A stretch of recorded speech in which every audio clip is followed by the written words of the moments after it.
Hi, I'm Paul Porteous, and I am married to the owner of Porteous Vineyards and Winery.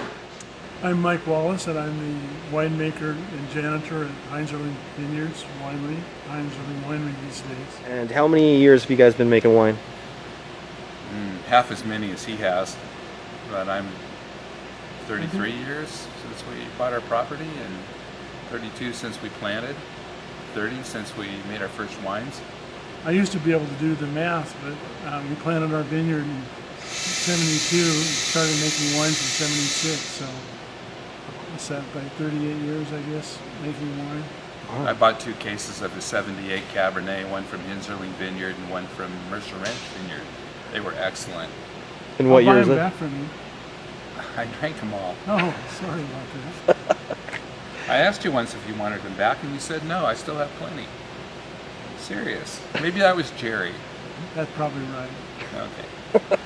So Mike, you actually were the one who spearheaded Yakima AVA. Can you tell me a little bit about how that came about? I had gone to California to visit a friend of mine. That guy went to graduate school at UC Davis, Dave Stair from Dry Creek University. He said they were having meetings in Sonoma about getting an appellation there, and I said I thought the appellations were back in the East Coast someplace. Yeah, the mountain range. Yeah. Right. Anyway, I went to the meeting and listened to the testimony that was given at that particular ATF meeting to establish one of the first appellations, and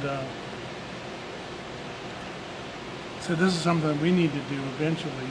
This was back in '81 or '82, and so I came back and called up all the wineries in Extant at that time, and all 5 of us got together and worked out the appellation and got it eventually submitted and approved, and it was approved in 1983. I remember giving a talk before the Prosser Chamber of Commerce back in the early 80s someplace. And I made predictions there would be 100 wines in the state by the end of the century. I was off by a factor of 700 or 800. And I also predicted that, rightfully so, that a lot of foreign or out-of-state companies would come and plant vineyards and make wineries here because the land was so cheap, and still is relatively cheap compared to many places in the world that are suitable for growing grapes.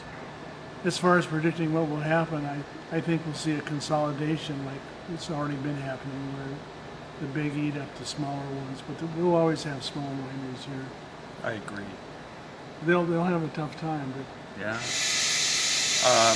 Big concern is, will people still want to go touring wineries in the wine country? Are they going to shift to just buying their wines at the big box stores and retailers?